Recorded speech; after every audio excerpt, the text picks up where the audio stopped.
Hai teman-teman, video ini dibuat untuk kalian yang pernah merasakan kecemasan dalam hidup. Kita semua pasti pernah mengalami kecemasan dalam hidup.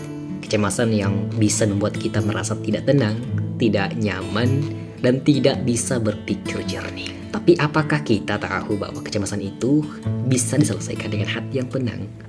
Teman-teman, kecemasan memang bisa membuat kita merasa tidak tenang, tidak nyaman, dan tidak bisa berpikir jernih. Kecemasan juga bisa membuat kita merasa lelah, tidak bisa tidur, dan tidak bisa menikmati hidup.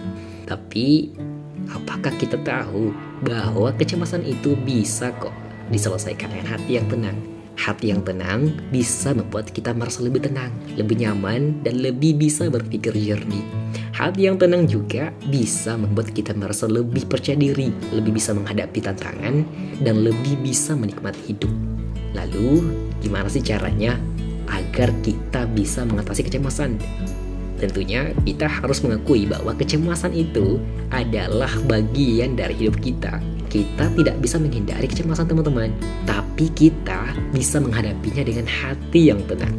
Kemudian kita harus belajar mengendalikan pikiran kita. Kita harus belajar menghentikan pikiran negatif dan menggantikannya dengan pikiran yang positif. Kita juga harus belajar mengendalikan emosi kita agar kita tidak terjebak dalam kecemasan.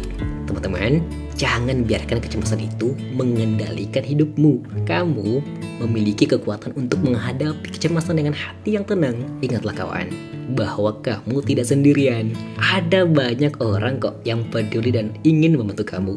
Jadi jangan ragu untuk mencari bantuan jika kamu merasa tidak bisa menghadapi kecemasan itu sendirian. Ingatlah bahwa kamu itu kuat, kamu bisa, dan kamu layak untuk hidup bahagia.